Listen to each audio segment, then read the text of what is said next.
अरे आप तो काम करने गए थे, फिर आप इतनी जल्दी कैसे आ गए? आरती, अब क्या बताऊं मैं तुम्हें। बहुत सी जगह पर काम ढूंढा मैंने, लेकिन किसी ने भी काम नहीं दिया। अरे ऐसा कैसे हो सकता है?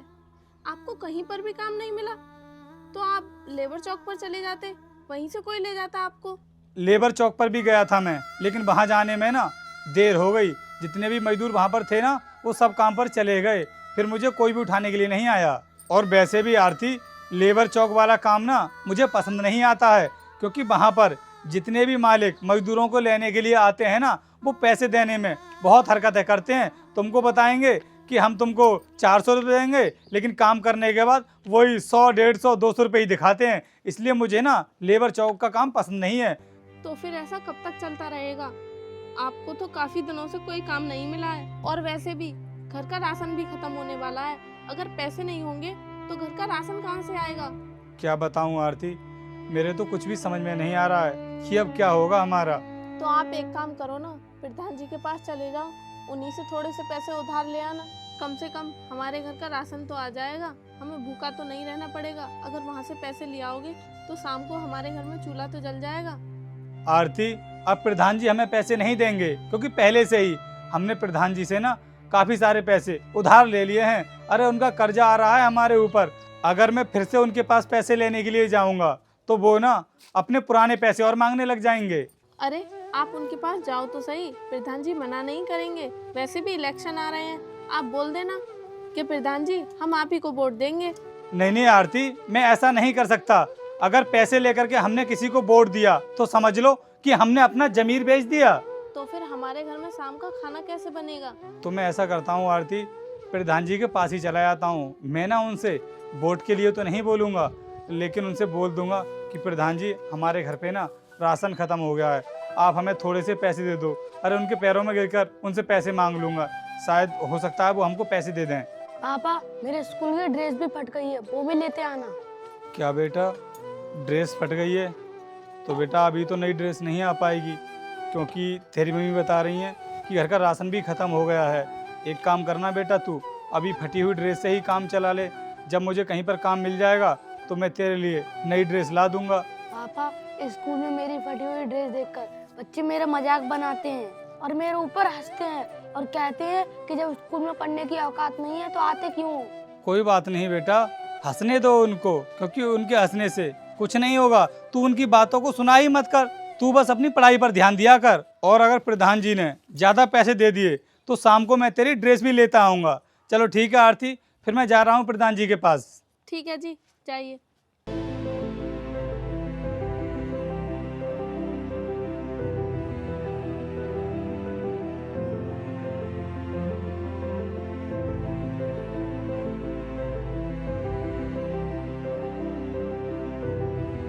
अरे माँ, मेरे स्कूल के प्रिंसिपल की कॉल आ रही है, देखना जरा बात करके।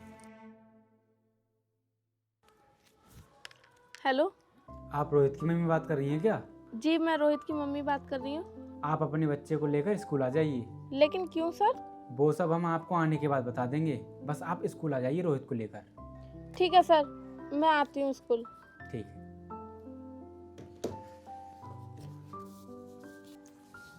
ले बेटा। माँ, क्या कह रहे थे सर? बेटा वो स्कूल बुला रहे थे, चल हम चलते हैं। लेकिन माँ, आज तो स्कूल की छुट्टी है, फिर वो हमें क्यों बुला रहे हैं? ये तो नहीं बताया बेटा उन्होंने कि क्या बात है। वो ये कह रहे थे कि तुम ऑफिस आ जाओ, मैं तभी बता दूंगा। चल अब चलते हैं। ठीक है माँ, फिर हम चलते हैं, चलिए।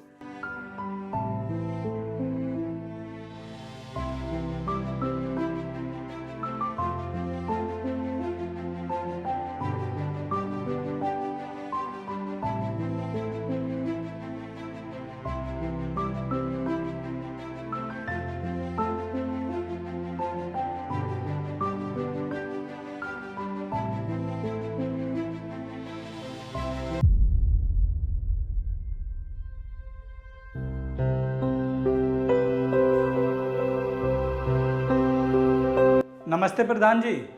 नमस्ते नमस्ते। बताओ अमर सिंह, कैसा आना हुआ? वो प्रधान जी, कुछ पैसों की ज़रूरत थी। हाँ हाँ, पैसे की ज़रूरत तो थी मुझे।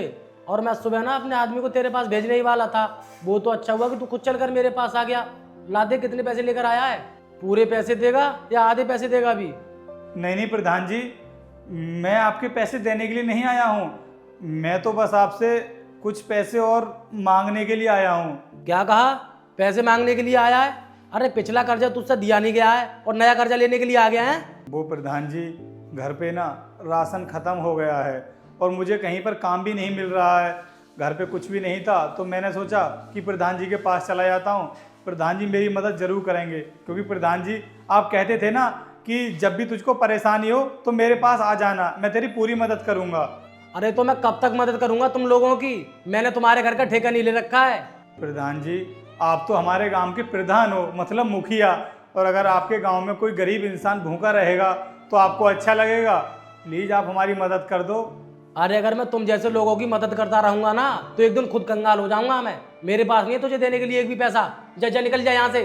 और हाँ, मेरे पिछले पैसों का भी इंतजाम कर देना। प्रधान जी ऐसा मत बोलिए, मैं आपके आगे हाथ जोड़ता हूँ, इस बार हमारी मदद कर दीजिए। अगर आप हमको पैसे नहीं देंगे ना तो शाम को हमारे घर का चूल्हा भी नहीं जलेगा, और आपके पिछले पैसों का इंतजाम ना मैं बहुत जल्दी कर दूंगा। बस इस बार आप हमें थोड़े से पैसे दे दीजिए, क्योंकि मेरे बच्चे की ना स्कूल की ड्रेस भी फट गई है, वो भी लेकर देनी है मुझे। दे दीजिए ना प्रधान जी थोड़े से पैसे। देख, मेरे आगे हाथ जोड़ने से कुछ नहीं होगा। पिछले 6 महीने से तू मुझे झूठा दिलासा देता आ रहा है कि प्रधान जी मैं तुम्हारे पैसे अगले महीने दे दूंगा, अगले महीने दे दूंगा, लेकिन तूने अभी तक मुझे 1 भी रुपया नहीं दिया है। तो फिर मैं तुझे और पैसे क्यों दूं? तू जा यहाँ से।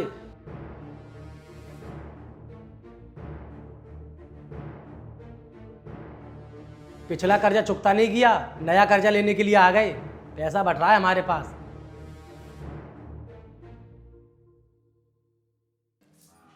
नमस्ते सर। नमस्ते।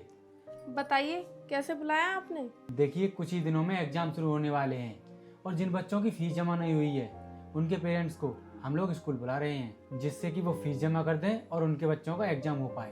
तो बताइए सर, कितनी फीस है हमारे बच्चे की? मैं अभी आपको देखकर बताता हूँ।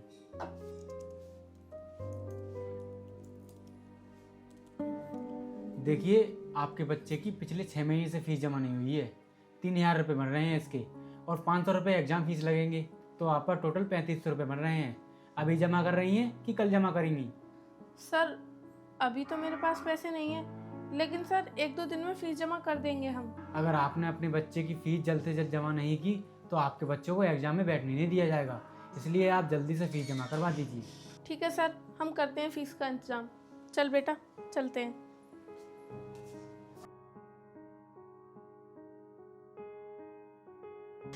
हेलो, आप विशाल के पापा बात कर रहे हैं? देखिए, आप जल्द से जल्द स्कूल आ जाइए, हमें आपसे कुछ ज़रूरी बात करनी है। जी।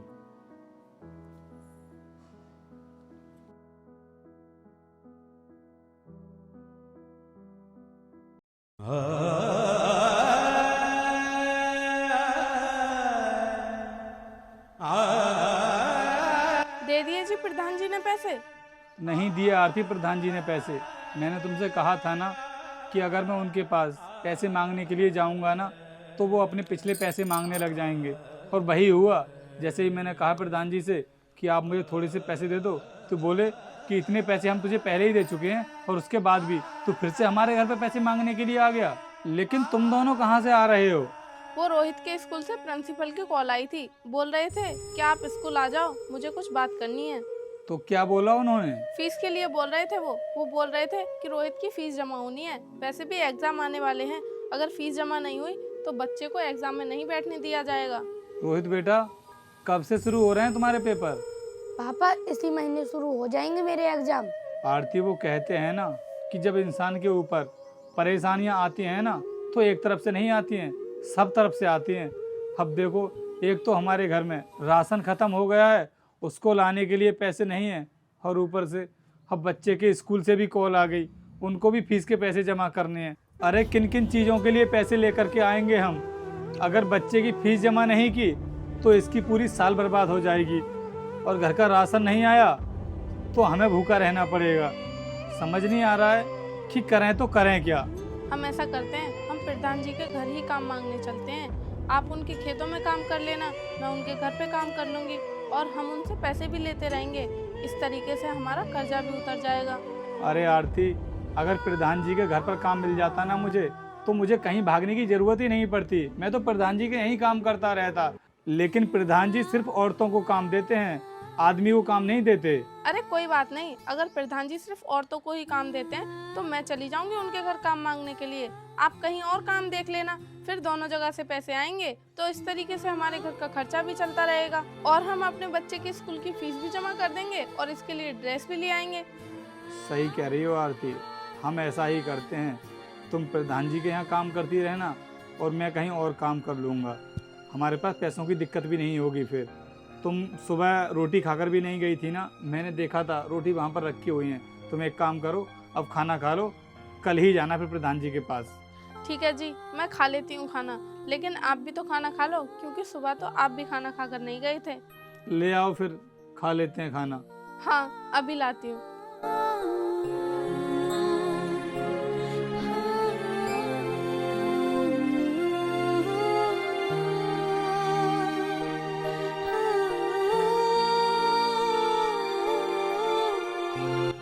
और बेटा तू भी खाया क्या? पापा मैंने सुबह ही खा ली थी, आप लोग खा लो।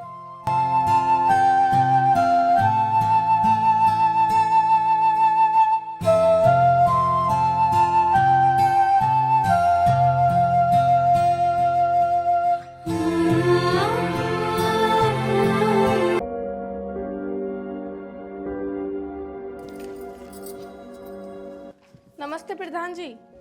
नमस्ते, कौन हो तुम? प्रधान जी, मैं वो अमर सिंह की पत्नी हूँ। अच्छा, तो तुम अमर सिंह की पत्नी हो, पैसे लेकर आई होगी, कल कहा था मैंने उससे। नहीं प्रधान जी, मैं पैसे लेकर नहीं आई हूँ, मैं तो आपके यहाँ काम मांगने के लिए आई हूँ। काम मांगने आई हो? लेकिन अमर सिंह ने तो मुझसे कहा था कि तुम किसी और के पास काम करती हो। क्या मेरे पति ने इनसे ये बोल दिया कि मैं किसी और के पास काम करती हूँ? लेकिन मैं तो कहीं भी काम नहीं करती हूँ। चलो कोई बात नहीं, अब मैं प्रधान जी को बता देती हूँ। वो प्रधान जी, मैं जिनके यहाँ पर काम करती थी ना, मैंने उनके यहाँ का काम छोड़ दिया है। अच्छा, तो तुमने वहाँ का काम छोड़ दिया है।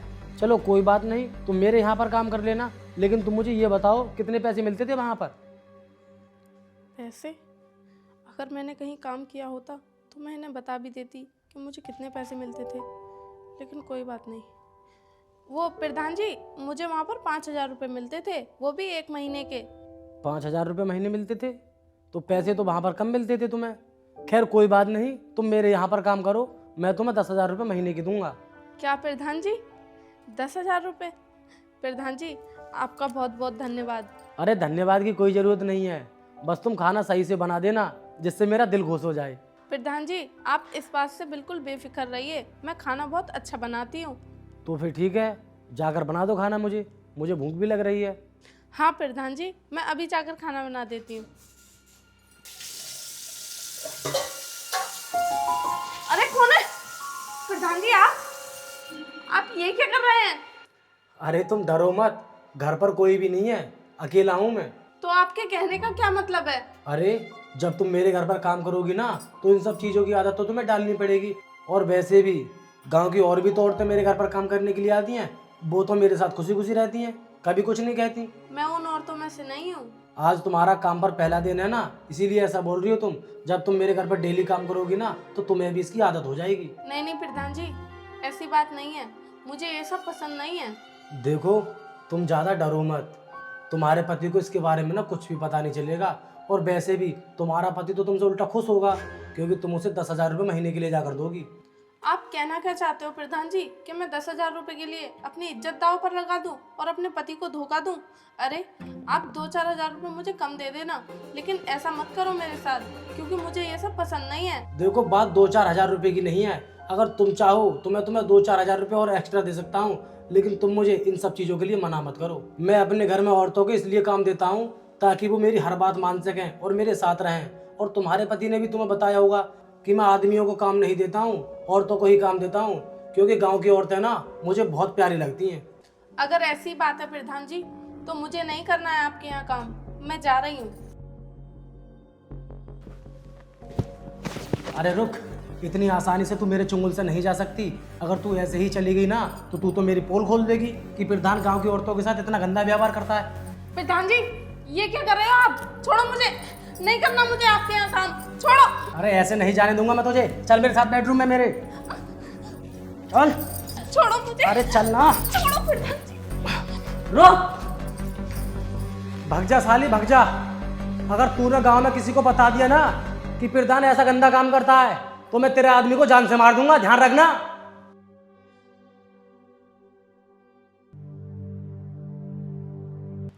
नमस्ते मैडम। नमस्ते, बताइए क्या परेशानी है?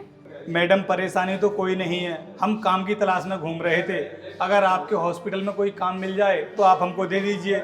आप कितने पढ़े लिखे हो? पढ़े लिखे तो हम बिल्कुल भी नहीं हैं। जब आप पढ़े लिखे नहीं है तो आपको सफाई का ही काम मिलेगा।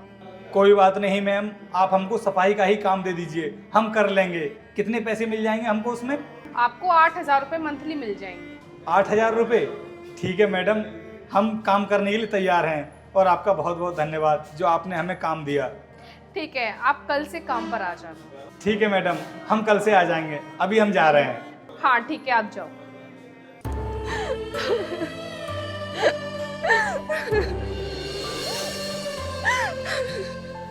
आज तो आरती बहुत खुश हो जाएगी जब मैं उसको बताऊंगा कि मुझे एक हॉस्पिटल में काम मिल गया है और 8,000 रुपये महीने की सैलरी देंगे वो लोग मुझे। अब जाकर के ये खुशखबरी आरती को बताता हूँ मैं।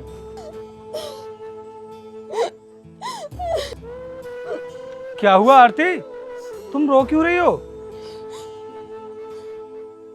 क्या बताऊँ मैं तुम्हें?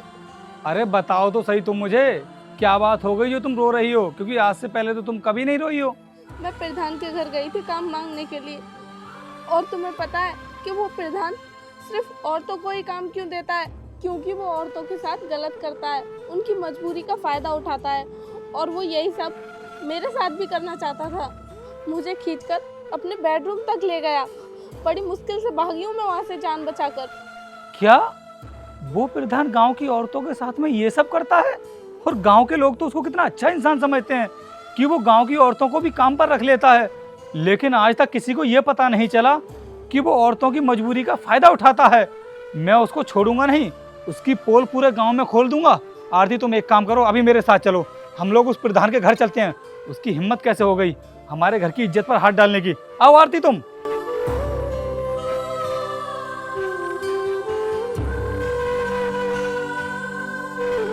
अरे गजब सिंह, तू क्यों टेंशन ले रहा है? अरे मैं गांव का प्रधान हूँ, मैं तो यही चाहूँगा ना कि मेरे गांव के लोग सुखी रहें, और जब किसी गांव वाले पर मुसीबत आती है तो मैं उनके साथ खड़ा हूँ। अरे काम की बात है ना, तो तू भेज दे अपनी घरवाली को मेरे पास काम पर, रख लूंगा मैं। क्यों रे प्रधान, तेरी हिम्मत कैसे हो गई मेरी घरवाली के साथ में बदतमीजी करने की? अबे हाथ हटा, तेरी औकात भी है मेरा गिरबान पकड़ने की? अगर हमने तुम्हें अपने गांव का प्रधान बनाया है तो इसका मतलब ये नहीं है कि तुम किसी के घर की बहू बेटी के साथ में खिलवाड़ करोगे, उसकी इज्जत पर हाथ डालोगे। हाँ तो मैंने कहा था तुझसे कि तू अपनी घरवाली को मेरे पास काम पर भेज। अरे खुद चल कर आई थी वो मेरे पास। हाँ तो वो तुम्हारे घर पर काम करने के लिए आई थी, ना कि अपनी इज्जत उछलवाने के लिए। और मुझे नहीं पता था कि तुम गांव की औरतों को इसलिए काम पर रखते हो जिससे कि उनकी इज्जत के साथ खेल सको। प्रधान जी बहुत हो गया तुम्हारा ये नाटक। अब मैं ना इसके बारे में पूरे गांव को बताऊंगा, और सबसे पहले मैं तुम्हारे खिलाफ ना पुलिस में FIR करूंगा, क्योंकि तुमने जो किया है ना बहुत गलत किया है। अरे गांव के लोग तुम पर कितना विश्वास करते हैं, कितना भरोसा करते हैं कि वो हमारे गांव की भलाई चाहता है और गरीबों की मदद करता है। आज पता चला है हमको कि तू गरीबों की मदद क्यों करता है। मैं अभी जा रहा हूँ पुलिस स्टेशन तेरी शिकायत करने के लिए। हाँ तो जाकर कर देना पुलिस में FIR, मैं कौन सा मना कर रहा हूँ। आरती ये इंसान ना अपनी गलती मानने को तैयार नहीं है। हम एक काम करते हैं, पुलिस के ही पास चलते हैं, क्योंकि पुलिस ही सबक सिखाएगी इस इंसान को। चलो आओ पुलिस के पास चलते हैं अपनी। हाँ हाँ तो चला जाना, सुना कैसे रहा है। एक काम करता हूँ, इंस्पेक्टर साहब से बात कर लेता हूँ। हेलो इंस्पेक्टर साहब, मेरे गांव के 2 लोग आ रहे हैं, देख लेना जरा। अरे हुआ कुछ नहीं था, उसकी घरवाली मेरे पास काम करने के लिए आई थी, मैंने साली को छेड़ दिया, वो तो बहुत सीधी निकली। अरे हाथ ही नहीं रखनी थी साली ने। मैटर देख लेना, और हाँ शाम को मैं मटन बनवा रहा हूँ, आना मत भूलना। ठीक है।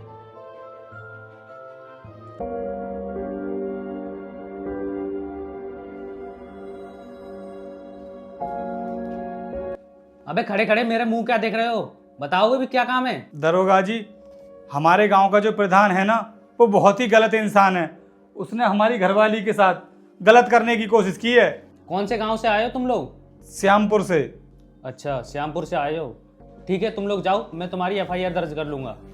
दरोगा जी, आपने हमारी एफआईआर अभी हमारी आंखों के सामने ही दर्ज कर लो, क्योंकि उस इंसान को ना अपने ऊपर बहुत घमंड है। वो कहता है कि तुम किसी के भी पास चले जाओ, कोई मेरा कुछ भी नहीं कर पाएगा।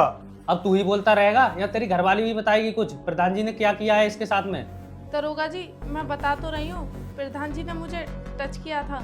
अच्छा, वैसे कहाँ पे टच किया था? दरोगा जी, मैं बता तो रही हूँ आपको, उन्होंने मुझे टच किया था। अरे कहीं पे तो टच किया होगा, कमर पे, पैरों पे, बालों पे, गालों पे, और कहीं है? दरोगा जी, आप ये कैसी बातें कर रहे हो? अरे उसने मेरी वाइफ को कहीं भी टच किया हो, लेकिन उसका इरादा तो गलत था। आप एफआईआर लिखो उसके खिलाफ। अबे ओए, ऊंची आवाज में किससे बात कर रहा है? पता है तुझे मैं इस थाने का दरोगा हूँ, और बिना पूछे मैं एफआईआर में क्या लिखूंगा? दरोगा जी, प्रधान ना हमारी घरवाली का हाथ पकड़कर अपने बेडरूम में लेकर के जा रहा था। तो प्रधान ने हाथ पकड़ा था तेरी घरवाली का? हाँ। तो हाथ पकड़ने की एफआईआर दर्ज कौन करने आता है? अरे ऐसे तो डॉक्टर कितनी औरतों के हाथ पकड़ते हैं, तो इसका मतलब सारी औरतें डॉक्टर के खिलाफ एफआईआर दर्ज करने आ जाएं? दरोगा जी, इसमें डॉक्टर की बात कहाँ से आ गई? अरे डॉक्टर तो पेशेंट को देखने के लिए हाथ पकड़ते हैं, उनका इरादा तो गलत नहीं होता है ना। लेकिन प्रधान का इरादा गलत था, वो मेरी वाइफ को बेडरूम में खींच कर लेकर जा रहा था। आप एफआईआर लिखो ना उसके खिलाफ। अबे इसकी कोई एफआईआर नहीं लिखी जाएगी, जाओ तुम लोग यहाँ से। लेकिन सर। अबे जा रहा है यहाँ से, यहाँ अंदर तुझे ही डालूं? चलो जी, हम चलते हैं यहाँ से।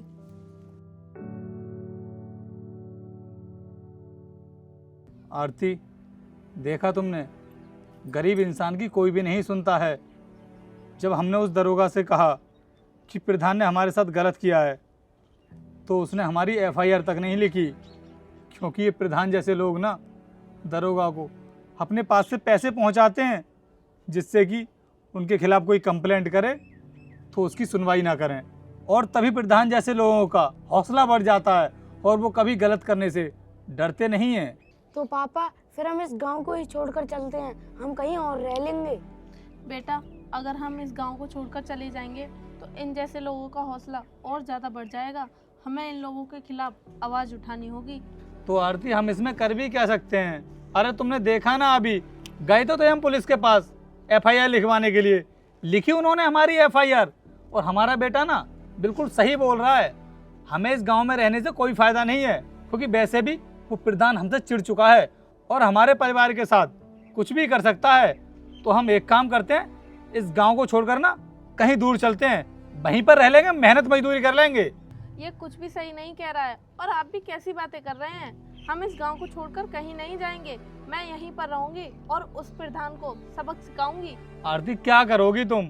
मेरे कुछ भी समझ में नहीं आ रहा है। मैं यूपीएससी की तैयारी करूंगी। ये क्या होता है?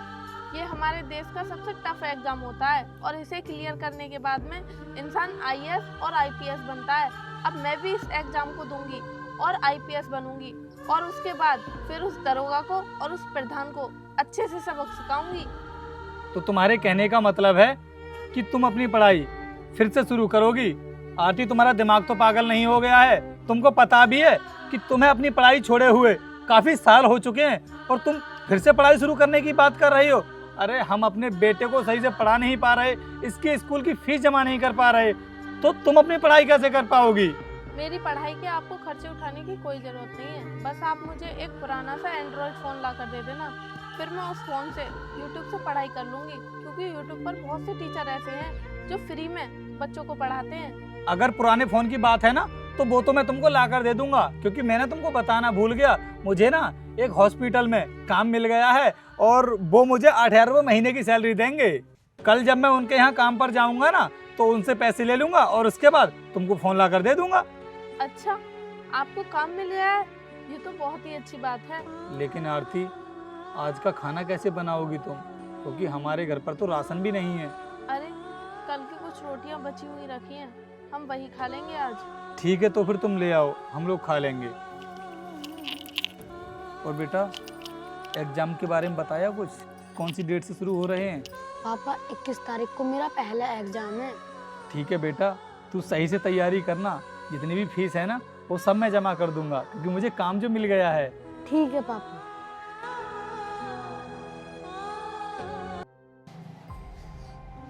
मैम, हमने साफ सफाई कर दी है। ठीक है, आप जाइए। वो मैडम, हमको ना पैसों की ज़रूरत थी, आप हमको एडवांस में पैसे दे दोगे? आप पहले दिन तो काम करने आए हो और आपको पैसे हम कैसे दे देंगे? मैडम, हमको पैसों की ज़रूरत है, इसलिए हम आपसे पैसे मांग रहे हैं, क्योंकि हमारी घरवाली है ना, वो पढ़ाई करना चाहती हैं। वो होता है ना मैडम यूपीएससी, वो यूपीएससी की तैयारी करना चाहती हैं, इसलिए हम आपसे पैसे मांग रहे थे। अगर आप हमको पैसे दे देंगी तो हम उनको फ़ोन ले जाएंगे पुराना सा। क्या आपकी वाइफ यूपीएससी की तैयारी कर रही हैं अभी? मैम, अभी कर तो नहीं रही हैं, लेकिन वो शुरुआत करने वाली हैं। अरे यूपीएससी की तैयारी तो मैंने भी करी थी, मगर मेरा एग्जाम क्लियर नहीं हो पाया।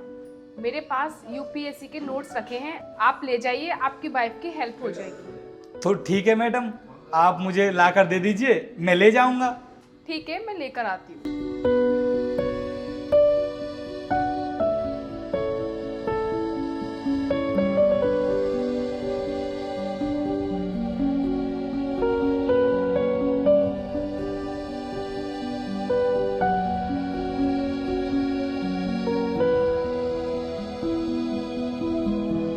लीजिए पैसे, आपको पैसे की भी जरूरत थी। मैम, आपका बहुत बहुत धन्यवाद, जो आपने हमारी परेशानी को समझा और हमारी मदद की। वैसे भी आज हमारा काम पर पहला दिन था और उसके बाद भी आपने हमको पैसे भी दे दिए और ये किताबें भी दे दी। मैम, हम ना आपके हॉस्पिटल में बहुत मेहनत से काम करेंगे, आपको ना कभी भी शिकायत का मौका नहीं देंगे। ठीक है मैम, हम चलते हैं, फिर कल सुबह जल्दी आ जाएंगे। ओके, ठीक है।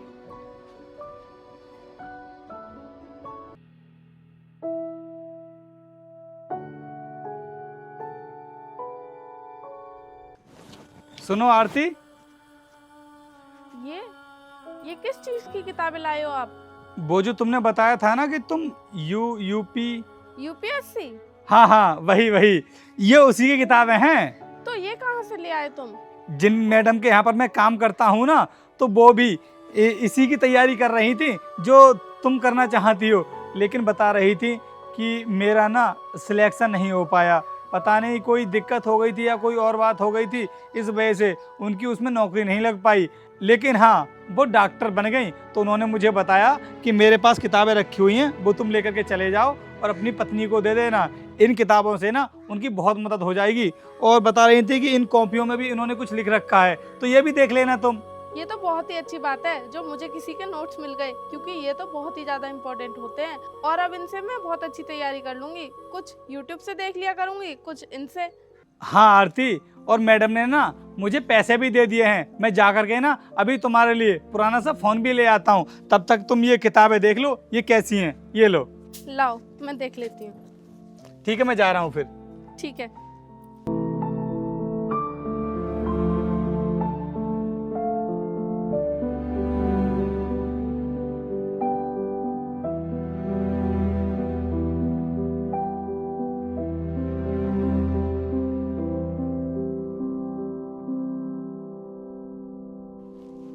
हेलो रोहित, कहाँ पर हो तुम? मैं तो आवाज़ पर हूँ। तो तुम एक काम करो, मेरे कुछ पुराने कपड़े पड़े होंगे, उनमें से एक साड़ी ले आना और तुम खुद भी पुराने कपड़े पहन कर आना। लेकिन क्यों? बस तुम कपड़े लेकर मेरे ऑफिस आ जाओ, फिर बताती हूँ तुम्हें। ठीक है, आता हूँ अभी।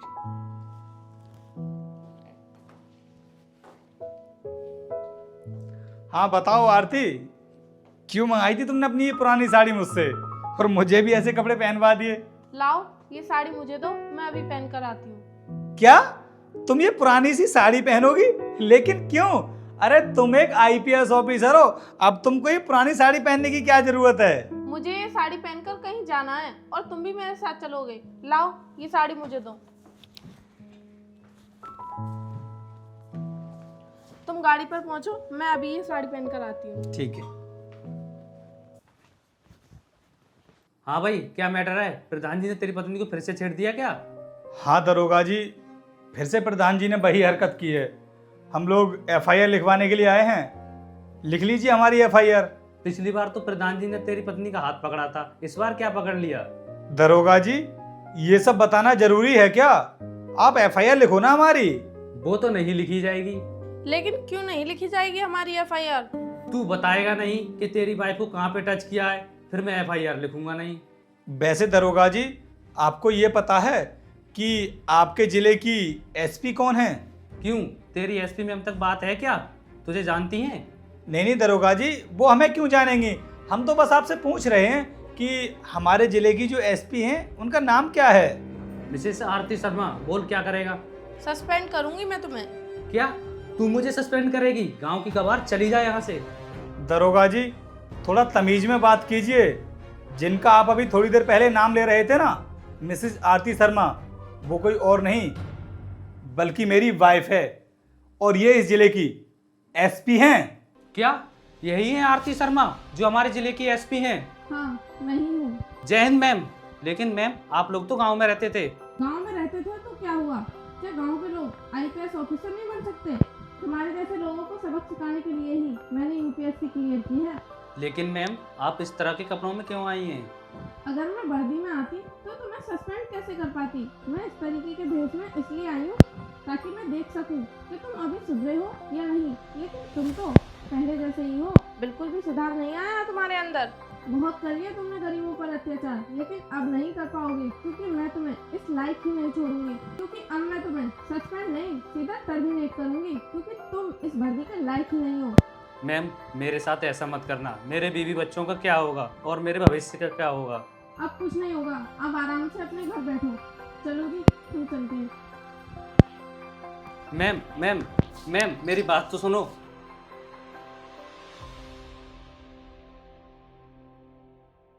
मे आई कमिंग मैम? कम इन।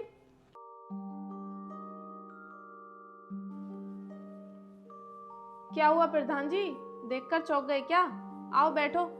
नहीं नहीं, रहने दो, क्योंकि तुम इस कुर्सी पर बैठने के लायक ही नहीं हो। आरती, तुम आईपीएस ऑफिसर कैसे बन गई? तभी तो मैं सोच रहा था कि तुम पिछले 6-7 महीनों से गांव में दिखाई क्यों नहीं दी। ये सब बातें छोड़ो और तुम मुझे ये बताओ कि तुम मेरे पास किस लिए आए हो? मैम, गांव की एक औरत ने मेरे ऊपर 376 का केस लगा दिया है, जबकि मैंने उसके साथ कुछ भी नहीं किया है। आप मुझे जेल जाने से बचा लो, क्योंकि आप तो मेरी जानने वाली हो और आप ही मुझे जेल जाने से बचा सकती हो। मैं तो तुम्हारे गांव का प्रधान हूँ ना। प्रधान जी, 376 का केस कोई झूठा कैसे लगवा देगा? क्योंकि इसकी तो प्रॉपर जांच होती है, तब जाकर 376 लगती है। और मैं तो आपकी आदत से बहुत अच्छे से वाकिफ हूँ कि आप गांव की औरतों के साथ क्या करते हो, क्योंकि मैं तो खुद देख चुकी हूँ। हो सकता है कि वो औरत भी मेरी तरह ही शरीफ हो, इसीलिए तो उसने तुम्हारे खिलाफ आवाज उठा ली। क्योंकि गांव में तो तुम्हारे खिलाफ कोई बोलता नहीं है, तुम तो बहुत दबंग हो ना। लेकिन अब तुम्हारी दबंगाई नहीं चलेगी, अब तो तुम्हें सीधे उम्र कैद की सजा होगी। और हो सकता है अगर मैं थोड़ी सी फाइल और आगे बढ़ा दूं तो शायद तुम्हें फांसी भी हो जाए। मैम, ये क्या बोल रही हैं आप? अरे मेरी पूरी ज़िंदगी पड़ी है जीने के लिए, और आप मुझे अभी से फांसी पर लटक मारने की बात कर रही हैं। मैम, मेरे साथ ऐसा मत करो, बचा लो मुझे। ये वर्दी मैंने तुम जैसे लोगों को बचाने के लिए नहीं, बल्कि सलाखों के पीछे पहुंचाने के लिए पहनी है। और मैं इस सर्विस में आई ही इसीलिए हूँ ताकि तुम्हारे जैसी गंदगी को समाज से साफ कर सकूं। और अब वो समय आ गया है। कांस्टेबल, लेकर जाओ इसे। मैडम, मैं आपके आगे हाथ जोड़ता हूँ, माफ़ कर दो मुझे, मुझसे गलती हो गई थी। आप मुझे जेल जाने से बचा लो। ले जाओ इसे।